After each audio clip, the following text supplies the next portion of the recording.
नमस्कार, मैं हूं बीबी सिंह।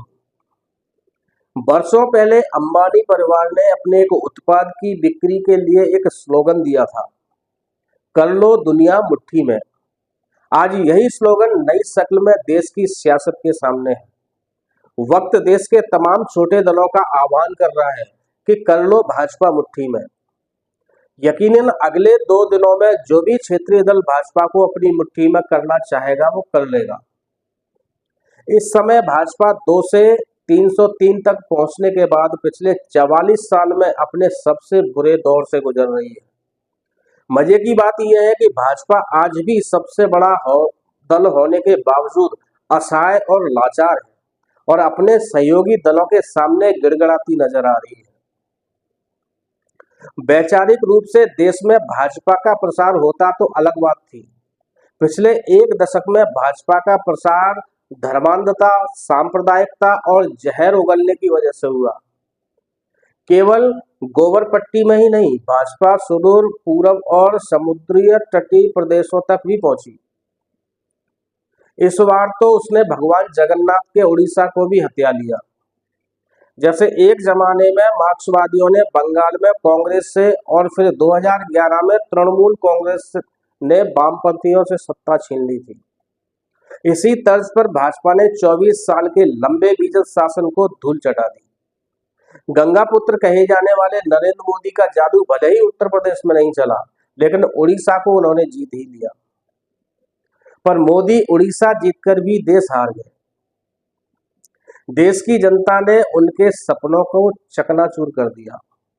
न भाजपा की अगुवाई वाले संगठन को 400 पार कराया और न भाजपा को 370 का लक्ष्य हासिल करने दिया। जनता ने उन्हें 240 पर लाकर खड़ा कर दिया। आंकड़ों के लिहाज से देखें तो भाजपा आज भी सबसे बड़ी राजनीतिक पार्टी है, लेकिन हकीकत में देखें तो भाजपा 240 सीटें जीतने के बाद भी बुरी तरह हार गई है। उसे अब मजबूरी में भाजपा और मोदी के बजाय गठबंधन की सरकार चलाना पड़ेगी। उस गठबंधन की जिसकी न कोई सूरत है और न सीरत। भाजपा ने पूरे चुनाव में अपने गठबंधन के सहयोगियों के साथ नौकरों जैसा व्यवहार किया, लेकिन कहते हैं कि समय बड़ा बलवान होता है। वे सभी नौकर अब भाजपा के मालिक बन गए हैं।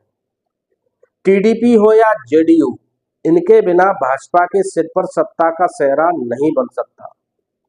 वर्ष 2014 में भाजपा के प्रधानमंत्री नरेंद्र मोदी इस समय बंधुआ प्रधानमंत्री के रूप में 9 जून को पद और गोपनीयता की शपथ लेंगे। बहुत से लोगों को शायद पता नहीं होगा कि संख्या बल के हिसाब से भाजपा की अगुवाई वाले गठबंधन के सदस्यों की संख्या कांग्रेस की अगुवाई वाले गठबंधन के मुकाबले कहीं ज्यादा है। लेकिन एक हकीकत यह भी है कि भाजपा गठबंधन में शामिल 23 दलों को इस चुनाव में एक भी सीट नहीं मिली। यानी इन तमाम दलों के नेता केवल कागजी शेर हैं। असली तो वे हैं जिनके पास कम से कम 5 सीटें हैं। इनमें स्वयं रामविलास पासवान के चश्मो चिराग पासवान का दल भी शामिल है।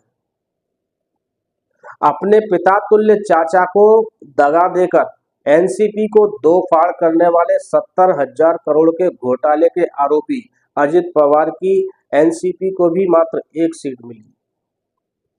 मोदी कैबिनेट के रामदास अठावले भी इस बार चुनाव हार गए। देश के स्वयंभू विश्व गुरु बने नरेंद्र मोदी के लिए कितनी विषम परिस्थिति है कि पिछले एक दशक में जहां उन्होंने अपनी पूरी कैबिनेट को अपनी मुट्ठी में कर रखा था, उन्हीं मोदी को अब टीडीपी, जेडीयू, एकनाथ शिंदे, चिराग पासवान जैसों की मुट्ठी में सिसकना पड़ेगा। मोदी ने अपने सहयोगी दलों से यदि किसी को भी आंखें दिखाने की कोशिश की तो उसी दिन उनकी कुर्सी डगमगा जाएगी। वे अब तक बाहुबली मदारी थे, सबको उन्होंने जमूरा बना रखा था, लेकिन अब पहला मौका है जब उन्हें जमूरा के बजाय खुद रस्सी पर चलकर दिखाना पड़ेगा। यानी अब सत्ता संतुलन का खेल बनकर रह गई है। लेकिन मोदी की व्यवस्था यह है कि वे सरकार को छोड़ नहीं सकते। वे कुर्सी के लिए सहयोगी दलों को चिमटे के बजाय दांतों से पकड़कर रखने के लिए मजबूर है। गठबंधन की सरकार चलाना हिम्मत और बुद्धि का काम है। मोदी से पहले पीवी नरसिम्हा राव, अटल बिहारी वाजपेयी और डॉक्टर मनमोहन सिंह भी गठबंधन की सरकारें कामयाबी के साथ चला चुके हैं, लेकिन मोरारजी भाई देसाई के हिस्से में यह सफलता नहीं आई। चंद्रशेखर और चौधरी चरण सिंह के हिस्से में भी यह सफलता नहीं आई। मोदी के हिस्से में आ जाए तो भगवान का लाख लाख शुक्र है, क्योंकि मोदी में न मोरारजी भाई है, न अटल बिहारी और न मनमोहन सिंह। मोदी में सिर्फ मोदी है जो इस चुनाव में बेनकाब हो चुके हैं। वो तो भला हो बसपा का, जो उसने मोदी को बड़ी हार से बचा लिया। बसपा प्रत्याशी यदि काशी में 3 लाख से ज्यादा वोट न खींचता तो मोदी कम से कम 2 लाख वोटों से हार जाते। बसपा को मोदी को जिताने की बहुत बड़ी कीमत अदा करनी पड़ी। मुझे संघ को और उनके गठबंधन में शामिल दलों को मोदी की असीमित क्षमताओं को लेकर कोई संदेह नहीं है। वे कुछ भी कर गुजर सकते हैं। वे बैसाखियां लगाकर चल भी सकते हैं और दौड़ भी सकते हैं। जरूरत पड़े तो इन बैसाखियों को तोड़ भी सकते हैं। वे बिना बैसाखियों के चलने का जोखिम भी ले सकते हैं। आप इस गफलत में न रहें कि उनके पास कोई प्रमोद महाजन नहीं है।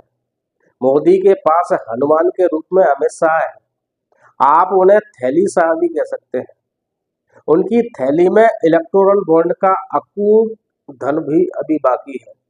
माननीय सुप्रीम कोर्ट ने इस धन को भले ही असंवैधानिक घोषित किया हो, लेकिन उसे न जब्त किया है और न भाजपा के खाते सीज किए हैं।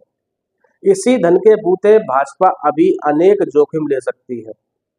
यूपीए गठबंधन की कमजोर कड़ियों को तोड़ने की कोशिश करने में भाजपा को कोई गुरेज नहीं है। देश के लिए अगले 48 घंटे और भारी हैं। ये 48 घंटे बीत जाए, फिर आप और हम नहीं बल्कि पूरी दुनिया मोदी को नए संसद भवन की दहलीज पर साष्टांग करते देख सकते हैं।